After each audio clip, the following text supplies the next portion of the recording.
అయితే మనం life insurance జీవిత బీమా 4th యూనిట్లో ఉన్నామండి. 5th semester. ఇందులో వదులుకోలు గురించి ముందు టాపిక్లో డిస్కస్ చేసుకున్నాం. అంటే అదేవిధంగా వదులుకోలు, వదులుకోలు యొక్క విలువని ఎలా లెక్క కడతారు అనేది తెలుసుకోవడం జరిగింది. అంటే ఇక్కడ ఈ పాలసీ సరెండర్ 2 అంశాలు ఉన్నాయి, ముఖ్యమైన అంశాలని అనుకున్నాం. ఒకటి పెయిడ్ ఆఫ్ బ్యాలెన్స్. సో అదేవిధంగా ఒకటి పెయిడ్ ఆఫ్ బ్యాలెన్స్, రెండోది సరెండర్ విలువ అనే 2 అంశాలు ఉంటాయి. సో ఈ 2 అంశాల గురించి డిస్కస్ చేసుకోవడం జరిగింది. పెయిడ్ ఆఫ్ బ్యాలెన్స్ ఒకటి, సరెండర్ విలువ. అలాగే ఇక్కడ అయితే ఏంటంటే వదులుకోలులో ఇస్తే రద్దు విలువ కింద ఎంతైతే కట్టాడో అప్పటి వరకు అది చెల్లించేస్తారు. రెండవది సరెండర్ విలువ, అంటే అతను పాలసీని సరెండర్ చేయాలి అని అనుకోవడం పాలసీదారుడు. సో ఇక్కడ ఈ పాలసీని సరెండర్ విధానం తెలుపుట. పాలసీ సరెండర్ చేస్తే ఎలాంటి సరెండర్ వాల్యూ వర్తించదు. ఇక్కడ 3 సంవత్సరాల ప్రీమియం చెల్లించిన వారికి, అనగా అలాంటి వారికే సరెండర్ వాల్యూ వర్తిస్తుంది. సరెండర్ చేసేస్తే బీమా కంపెనీకి ఏ వాల్యూ పాలసీదారుడికి ఇవ్వబడదు. 3 సంవత్సరాలు ప్రీమియం ఎవరైతే కడతారో వాళ్ళకే సరెండర్ వాల్యూ ఉంటుంది. 3 సంవత్సరాలు పూర్తి ప్రీమియం చెల్లిస్తే, పాలసీని సరెండర్ చేస్తే వచ్చే మొత్తాన్ని పాలసీ సరెండర్ వాల్యూ అని అంటారు. ఉదాహరణకు 30 ఏళ్ల వయసులో ఎవరైతే 3 సంవత్సరాలు ప్రీమియం కట్టి అప్పుడు పాలసీ సరెండర్ చేస్తారో వాళ్ళకే సరెండర్ వాల్యూ కింద ఇవ్వడం జరుగుతుంది. 30 ఏళ్ల వయసులో 20 ఏళ్లకు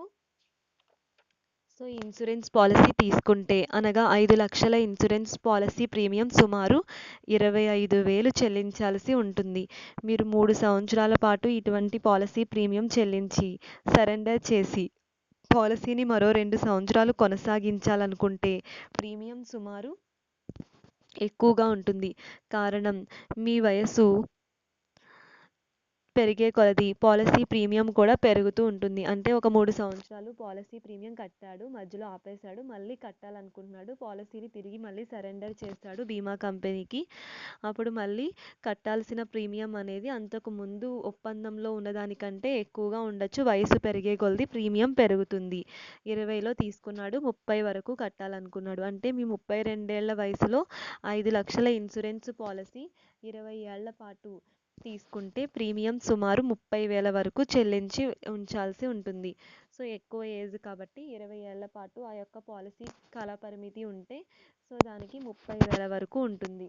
ముందు 30 సంవత్సరాల వయసులో 20 ఏళ్ళకే తీసుకున్నాడు. 32 సంవత్సరాలకు పెరిగినప్పుడు 30 సంవత్సరాల వయసు ఉన్నప్పుడు అప్పుడు 20 ఏళ్లకు కాలపరిమితి తీసుకుంటే 25,000 ప్రీమియం అయింది. 32 ఏళ్ల వయసు వచ్చేసింది. అప్పుడు 5 లక్షల పాలసీ తీసుకుంటే అప్పుడు 20 ఏళ్లే కాలపరిమితే ఉంటే ప్రీమియం సుమారు 30,000 అయింది. అంటే ఇంకొక 5,000 పెరిగింది. పాలసీ సరెండర్ చేస్తే మీ పేరు మీద ఇన్సూరెన్స్ పాలసీ లేనట్లే. సరెండర్ చేసినప్పుడు మీరు చెల్లించిన మొత్తం తిరిగి రాదు. అందులో కొంత శాతం మాత్రమే వస్తుంది. బీమా కంపెనీకి ఇచ్చేస్తే ఎలాంటి ప్రీమియం తిరిగి బీమా కంపెనీ ఇవ్వదు. చెల్లించిన మొత్తం తిరిగి రాదు, ఏదో కొంత శాతమే ఇస్తుంది. అలాగే ఇక్కడ ఏంటంటే సరెండర్ వాల్యూ ఎంత అనేది ప్రతి పాలసీ బాండ్లో ఉంటుంది. అది క్రింది విధంగా తెలుపబడుతుంది. సరెండర్ వాల్యూ ఎలాగా అనేది, ఫస్ట్ వన్, 3 ఏళ్ల తర్వాత, ఇక్కడ 3 ఏళ్ల తర్వాత పాలసీని సరెండర్ చేస్తే అప్పటి వరకు చెల్లించిన మొత్తం వస్తుంది. అంటే ప్రీమియం 30% మాత్రమే వస్తుంది. 3 ఏళ్ల తర్వాత సరెండర్ చేస్తే ఎంత కట్టాడో అంత వస్తుంది. ప్రీమియం 30% వస్తుంది. ఉదాహరణకు 4 సంవత్సరాలు ఒక వ్యక్తి ప్రీమియంలో 50,000 50,000 చెల్లించారు అనుకుందాం. 50,000 ఏడాదికి చెల్లించాడు. 4 సంవత్సరాల పాలసీ. ఒక వ్యక్తి ప్రీమియం 50,000 ఒక ఏడాది పాటు చెల్లించాడని అనుకుంటే, ఇప్పటి వరకు చెల్లించిన పాలసీని సరెండర్ చేయాలి అనుకుంటే ఏడాది తర్వాత ఇప్పుడు చెల్లించిన ప్రీమియం 2 లక్షలు. అప్పుడు మొదటి ఏడాది ప్రీమియం మినహాయించి సరెండర్ వాల్యూ లెక్కిస్తారు. అంటే 4 సంవత్సరాల పాలసీ అయితే ఒక ఏడాదే చెల్లిస్తే ప్రీమియం, అప్పుడు ఏంటంటే అక్కడ ఏడాదే చెల్లించిన తర్వాత సరెండర్ చేయాలి పాలసీని అని కోరితే గనక అప్పుడు చెల్లించిన ప్రీమియం 2 లక్షలు అయితే అప్పుడు మొదటి ఏడాది ప్రీమియం మినహాయించేసి సరెండర్ వాల్యూ అనేది 4 సంవత్సరాలు ప్రీమియం చూస్తే 2 లక్షలు అయింది. మొదటి ఏడాది ప్రీమియం మినహాయిస్తారు. అప్పుడు సరెండర్ వాల్యూ లెక్కిస్తారు. ఇప్పుడు పర్ఫెక్ట్గా 4 ఇయర్స్ చెల్లిస్తే. అలా కాకుండా ఒక ఏడాది చెల్లించినప్పుడు కూడా చూడడం జరిగింది. అంటే 1,50,000 ప్రీమియం 30% అంటే 1,50,000 ప్రీమియంలో 30% అంటే 45,000 పాలసీని సరెండర్ చేస్తే వచ్చేది 45,000 రూపాయలు మాత్రమే. అంటే 2,00,000 ప్రీమియం ట్యాక్స్లు సరెండర్ చేస్తే 45,000 వస్తాయి. 3 ఏళ్లకు దాటి చెల్లించిన పాలసీలకు స్పెషల్ సరెండర్ వాల్యూ ఉంటుంది. ఇక్కడ ఏంటంటే 3 ఏళ్ల దాటి చెల్లించే పాలసీలకు మాత్రమే స్పెషల్ సరెండర్ వాల్యూ ఇస్తుంది. 3 ఏళ్లు దాటకుండా చెల్లిస్తే ఎటువంటి వాల్యూ బెనిఫిట్లు ఉండవు. ఎన్ని సంవత్సరాలు ఎక్కువ ప్రీమియం చెల్లిస్తాడో పాలసీదారుడు, సో ఆ విధంగా సరెండర్ వాల్యూ కూడా అంత పెరుగుతుందన్నమాట. మొదటి సంవత్సరం 50,000 అనుకుంటే ఆ 50,000 అతని సరెండర్ అవుతుంది. ఒకవేళ 4,00,000 అతను 4 సంవత్సరాలు 50,000 చెప్పున అలా ఏడాది పాటు అతను చెల్లిస్తూ వెళ్తే 2,00,000 అయింది. అలా 2,00,000 అయినప్పుడు అతనికి మొదటి సంవత్సరం మినహాయించి 50,000, సో మిగతా 1,50,000 ప్రీమియంలో 30% సరెండర్ వాల్యూ కింద ఇస్తారు. సో ఆ 1,50,000 ప్రీమియంలో 30% అంటే 45,000 సరెండర్ వాల్యూ అయింది. అందుకనే అతను 3 ఏళ్ల పాటు చెల్లిస్తే అప్పుడు మాత్రమే ఎక్కువ సరెండర్ వాల్యూ ఇస్తుంది. ముగింపు: ఏది ఏమైనప్పటికీ మనకేంటంటే పాలసీ సరెండర్ చేస్తే నష్టపోక తప్పదు. రిస్క్ కవర్ను కూడా ఉండదు. పాలసీ సరెండర్ చేస్తే నష్టపోవాలంటుంది. రిస్క్ కవర్ కూడా ఏమీ ఇవ్వదు. ఉదాహరణకు మనకున్న కొద్ది ఆదాయంలో దాన్ని మరింత పెంచుకోవడం. లైఫ్ ఇన్సూరెన్స్ పాలసీ 3,000 లేదా 4,000 పాలసీ అంటే అతని ఆదాయం 30,000. ఇక్కడ జీవిత బీమా పాలసీలో ఏంటంటే కొద్ది ఆదాయం అంటే ఇక్కడ లైఫ్ ఇన్సూరెన్స్ పాలసీ 3,000, 4,000 పాలసీ చేస్తే అతని ఆదాయం 30,000. వారి యొక్క ఆర్థిక పరిస్థితి బట్టిని వాళ్ళు పాలసీ చేస్తారు. ఏదైనా జీవన్ ఆనంద్ పాలసీ చేస్తే 2,00,000 ఇన్సూరెన్స్ కవరేజ్ ఉంటుంది. అంటే 1,000 రూపాయలు లేదా 3,000, 4,000 ప్రీమియం బట్టి నిర్ణయిస్తారు. దీంతో పాటు మరో పాలసీ అంటే ఈ పాలసీని రద్దు చేయకుండా టర్మ్ పాలసీ చేస్తాం. సో ఈ పాలసీ రద్దు అవ్వకుండా ఉండాలంటే టర్మ్ ప్లాన్ కింద వేరే పాలసీ రైడర్ తీసుకోవాలి. అదనపు ప్రయోజనం ఉంటుంది. సో అంటే ఆదాయంలో వచ్చే మార్పును బట్టి ఎక్కువ సంపాదన ఆర్జిస్తే గనక ఆ మార్పులు బట్టి అతను పొదుపు కోసం ఇంకో ఇన్సూరెన్స్ పాలసీ పైన ఆధారపడతాడు. ఇప్పుడు ఒక పాలసీని రద్దు చేస్తే డబ్బులు పోతాయి కనుక ఆ పాలసీని వదిలివేసి సరెండర్ చేయడమైనా, అలా కాకుండా ఆ పాలసీ ప్రీమియం తీసుకుని ఎక్కడైనా ఇన్వెస్ట్ చేయడమైనా చేయాలి. ఆ పాలసీ ప్రీమియం అతను తీసేసుకుని ఎక్కడైనా పెట్టుబడి పెట్టాలి లేదా బీమా కంపెనీకి సరెండర్ చేసి సరెండర్ వాల్యూ కింద ప్రయోజనం కోరాలి. టర్మ్ ప్లాన్ కింద వేరే పాలసీ తీసుకోవాలి. ఈ విధంగా లాభం ఎటువైపు ఉంటే అంటే పాలసీ సరెండర్ చేసి దానికి అంటే పై తెలిపిన విధంగా రావలసిన మొత్తం తీసుకుని దాన్ని 8%, 10% వచ్చే కంపెనీలో ఇన్వెస్ట్ చేయడం బెటరు. పైన తెలిపిన విధంగా ఏంటంటే ఎంత కావాలో బీమా కంపెనీ నుండి అంతా తీసేసుకుని 8%, 10% కింద ఎక్కడైనా ఇన్వెస్ట్ చేసుకోవడం బెటరు, పెట్టుబడి పెట్టడం. ఆ తర్వాత టర్మ్ ఇన్సూరెన్స్ని కొనసాగించవచ్చు. వారికి ఎంత లైఫ్ ఇన్సూరెన్స్ కావాలో పూర్తి అవగాహన చేసుకుని దాని ప్రకారం లైఫ్ ఇన్సూరెన్స్ కంపెనీలో పాలసీ తీసుకోవడం ఉత్తమం. అంటే ఇక్కడ అలా పెట్టుబడి పెట్టి అలా టర్మ్ ఇన్సూరెన్స్ వేరే పాలసీని కొనసాగించడం బెటర్. అలాగే వారికి ఎంత లైఫ్ ఇన్సూరెన్స్ జీవిత బీమా కావాలో పూర్తి అవగాహన వచ్చిన తర్వాత లైఫ్ ఇన్సూరెన్స్ పాలసీలో వారు పాలసీ తీసుకోవడం ఉత్తమం. ఫైనాన్షియల్ ప్లాన్ అనేది చాలా ముఖ్యం. దాన్ని బట్టే ఎటువంటి పాలసీ అయినా తీసుకోవాలని బీమా కంపెనీ తెలియజేస్తుంది. ప్రతి బీమా కంపెనీ పాలసీ సరెండర్ను కోరదు. అందుకనే బీమా కంపెనీలో పాలసీ తీసుకునేటప్పుడు వదులుకోలు కంటే ఎవరైతే పాలసీ తీసుకుంటున్నారో వాళ్ళ యొక్క ఫైనాన్షియల్ స్టేటస్, ఆర్థిక పరిస్థితి ప్రకారం వాళ్ళు పాలసీ తీసుకుంటే బీమాదారుడికి అటు బీమా కంపెనీకి కూడా ప్రయోజనం కింద ఉంటుంది. అయితే ఇక్కడ ఏంటంటే పెయిడ్ ఆఫ్ బ్యాలెన్స్, సరెండర్ విలువ 2 ఉంటాయి. వదులుకోలులో పెయిడ్ ఆఫ్ బ్యాలెన్స్ అంటే పాలసీని రద్దు చేసేసి అతను ప్రీమియం కట్టలేనందుకు గాను అతనికి ఇవ్వాల్సిన అప్పటి వరకు చెల్లించాల్సిన ప్రీమియం ఇచ్చేస్తుంది. సరెండర్ విలువ అంటే సరెండర్ విలువ లెక్క కట్టేటప్పుడు ఒక వ్యక్తి సుమారుగా ఇక్కడ ఏదైనా ఒక పాలసీ చేశాడు అని అనుకుందాం ఇన్సూరెన్స్ కంపెనీలో. సో అతను తీసుకున్న పాలసీ అనేది ఏ విధంగా ఉందో చూస్తే అతను తీసుకున్న పాలసీ ఏంటంటే 3 ఏళ్ల తర్వాత సో ఎవరైతే బీమా కంపెనీలో ఇన్సూరెన్స్ చేస్తారో సో అతను తీసుకున్న పాలసీ ప్రకారం అతనికి సరెండర్ ఇచ్చేటప్పుడు అతను ఏ పాలసీ అయితే తీసుకున్నాడో ఆ పాలసీ ప్రకారం ఏంటంటే 3 ఏళ్ల తర్వాత పాలసీలో సరెండర్ చేసే 3 ఏళ్ల తర్వాత అతను అప్పటి వరకు ప్రీమియం కట్టి ఆ తర్వాత సరెండర్ చేస్తే అప్పుడు అతనికి ప్రీమియం అనేది వస్తుంది. సో అప్పుడు మాత్రమే అతనికి ఎక్కువ ప్రయోజనం ఉంటుంది సరెండర్ చేస్తే. అలా కాకుండా సరెండర్ చేయడం అంటే అతను ఏడాది పాటు 50,000 చొప్పున 2 లక్షల వరకు కట్టాడు అంటే 4 సంవత్సరాలు అతను ప్రీమియం కట్టాడు అని అనుకుందాం. అంటే 4 సంవత్సరాలు 2 లక్షలు అయితే మొదటి సంవత్సరం 50,000 వదిలేసి మిగతా మిగతా సో 50,000 వదిలేసి మిగతా 3 సంవత్సరాలు 1,50,000 ప్రీమియం మీద 30% సరెండర్ వాల్యూ లెక్కిస్తే 45,000 సరెండర్ చేస్తుంది. సో అందుకనే అతను కనీసం 3 ఏళ్ల పైబడి చేస్తేనే 30% సరెండర్ ఇస్తుంది. 3 ఏళ్లకు లోబడి చేస్తే ఎలాంటి సరెండర్ వాల్యూ బీమా కంపెనీ ఇవ్వదు. దాన్ని గుర్తుపెట్టుకోవాలి. అదేవిధంగా ఏంటంటే అతని వయసుని బట్టి కూడా ఇక్కడ ప్రీమియం ఉంటుంది కాబట్టి 30 ఏళ్ల వయసులో అతను 20 సంవత్సరాల కాల పరిమితికి సంబంధించి 5 లక్షల పాలసీ చేస్తే 25,000 ప్రీమియం నిర్ణయిస్తారు. అలాగే అతను 32 ఏళ్ల వయసులో 5 లక్షల ఇన్సూరెన్స్ పాలసీ 20 ఏళ్ల కాల పరిమితికి తీసుకుంటే అతను 20 సంవత్సరాల కాల పరిమితికి అప్పుడు అతని ప్రీమియం చెల్లింపు 30,000 కిందకు వస్తుంది. వయసు పెరిగే కొలది అతని ప్రీమియం పెరుగుతూ ఉంటుంది. సో ఈ విధంగా సరెండర్ ఎక్కడ చేయాలి, ఎప్పుడు చేయాలి, చేయకూడదు, ఒకవేళ సరెండర్ చేయకుండా వేరే ప్లాన్ తీసుకోవాలనుకుంటే ఎక్కడైనా మొత్తం బీమా కంపెనీ నుండి అమౌంట్ తీసేసుకుని మొదటిది పెట్టుబడి పెట్టుకోవడం ఇలాంటి ఏమైనా మంచిగా ఉపయోగపడే ప్రయోజనాల వైపు వెళ్ళడం ఉత్తమమని బీమా కంపెనీ చెబుతుంది. అదేవిధంగా the next topic I will tell you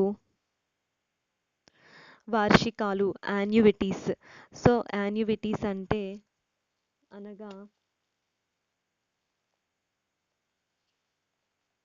వార్షికాలు అనగా బీమా కంపెనీ వ్యక్తుల నుండి ఒకేసారి కొంత నిర్ణీత మొత్తాన్ని గ్రహించి వారు జీవించి ఉన్నంతకాలం నెలసరిగా కానీ సాలుసరిగా కానీ నిర్ణీత మొత్తాలను చెల్లిస్తూ ఉంటుంది. బీమా కంపెనీ చేసే ఇలాంటి చెల్లింపులనే వార్షికాలు అంటారు. కొంత నిర్ణీత మొత్తాన్ని వారు జీవించి ఉన్నంతకాలం నెలసరిగా కానీ సంవత్సరానికి కానీ ఎంతైనా నిర్ణీత మొత్తాన్ని కొంతగా చెల్లిస్తుంది. అలాంటి చెల్లింపులనే వార్షికాలు అంటారు. సో వార్షికాలు అనగా ఇక్కడ యాన్యుటీస్ అని కూడా చెప్పచ్చు. లైఫ్ ఇన్సూరెన్స్ ప్రీమియం అనేది ఇన్వెస్ట్మెంట్గా కాకుండా ఇన్సూరెన్స్గా చూడాలి. ఈ ప్రీమియం సెక్షన్ 80C 1,50,000గా చూపవచ్చు. దానికి ట్యాక్స్ అవసరం లేకుండా కట్టక్కర్లేదు. అలాంటి దానికి ట్యాక్స్ అక్కర్లేదు. ఉదాహరణకు 10,000 పాలసీ చేసినప్పుడు 10 ఇయర్స్ ప్రీమియం అనేది చెల్లించాలి. అంటే 1 సంవత్సరానికి 1,00,000 చెల్లించాలి. సో అంటే ఏంటంటే అలా 10 సంవత్సరాలు కట్టాలి. 10,000 పాలసీ చేసినప్పుడు 10 ఇయర్ సో 1,00,000 అలా 10 సంవత్సరాలు కట్టాల్సి ఉంటుంది.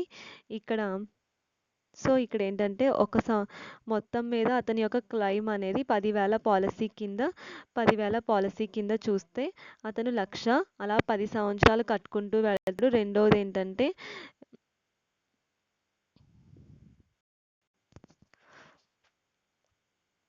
రెండవగా ఉదాహరణ ఏంటంటే 10,000 పాలసీ చేసినప్పుడు 10 ఇయర్స్ ప్రీమియం అనేది చెల్లించాలి. 1 సంవత్సరానికి 1,00,000 చెల్లించాలి. అలా 10 సంవత్సరాలు కట్టాలి.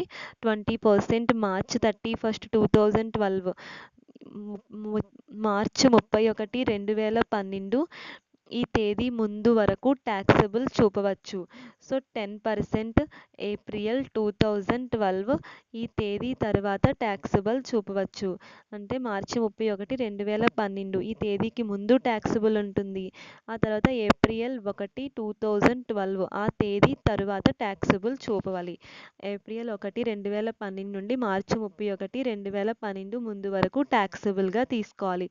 అప్పుడైతే గనక 20 మార్చి వరకు, ఏప్రిల్ నుంచి చూస్తే 10% వస్తుంది. సెక్షన్ 80C కింద మీరు ప్రీమియం కడితే మీ పేరు మీద ఉంటే నాన్ ట్యాక్సబుల్ చూపవచ్చు. సెక్షన్ 80C కింద ఏంటంటే ప్రీమియం మనం కడితే మన పేరు మీద ఉన్నప్పుడు నాన్ ట్యాక్సబుల్ అవుతుంది. Ordinary annuity. ఆర్డినరీ యాన్యుటీ అనేది అంటే ప్రతి సంవత్సరం $1,000 చొప్పున అలా సంవత్సరాలు ఎన్నైతే ఉన్నాయో అన్ని చెల్లిస్తారు. ఎంత డాలర్స్? $1000 తీసుకున్నాం అనేది ఎంత పే చేస్తున్నారు అనే దాని మీద ఆధారపడి ఉంటుంది. ఎన్ని డాలర్స్ తీసుకున్నారు, ఎంత పే చేస్తున్నారు. ఆర్డినరీ యాన్యుటీ దాని మీద ఆధారపడి ఉంటుంది, ఎన్ని సంవత్సరాలు చెల్లిస్తారు. ఇక్కడ చూస్తే పీవీ నిష్పత్తి ప్రకారం చూస్తే $1000 ప్రకారం చూస్తే ఏంటంటే అలా 4 ఇయర్స్ చూసారు. 1000, 2000, 3000, 4000 డిస్కౌంటింగ్ చూస్తే ఇక్కడ PV1, PV2, PV3.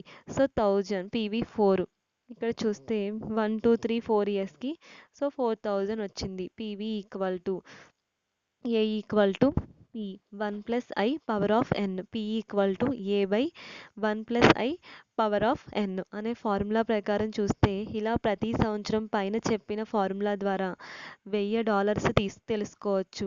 So dollars ఎలా వస్తున్నాయి అనేది మనకి ఇక్కడ తెలుస్తుంది. ఇండివిజువల్గా ప్రతి సంవత్సరం లెక్కించవచ్చు. డాలర్ ఎలా నిర్ణయించాలి, ఒక్కొక్క సంవత్సరం ఎంత పెరుగుతుంది $1000 ఇలా. Annuity due next annuity due గురించి తెలుసుకుంటే ప్రతి సంవత్సరం $1000 4 సంవత్సరాలు చెల్లించాలి.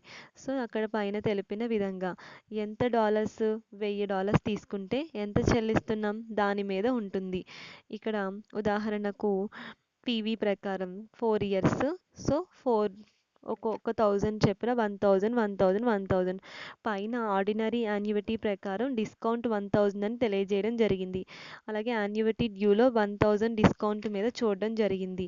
ఇక్కడ 4 ఇయర్స్ ప్రతి సంవత్సరం చూస్తే స్టార్టింగ్ మొదట్లో $1000 ఉంటుంది, తర్వాత ఇంక్రీజ్ అవుతూ వెళ్తుంది.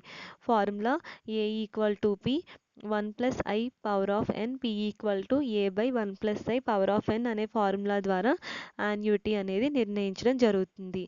అలాగే ఈ విధంగా యాన్యుటీ అనేది సో అక్కడ లైఫ్ ఇన్సూరెన్స్ ప్రీమియం అనేది ఇన్వెస్ట్మెంట్గా కాకుండా ఇన్సూరెన్స్గా చూడాలి అని సో యాన్యుటీలో చెప్పడం జరిగింది మొత్తం మీద. అదేవిధంగా ద నెక్స్ట్ టాపిక్ వైద్య పరీక్ష, మెడికల్ టెస్ట్స్.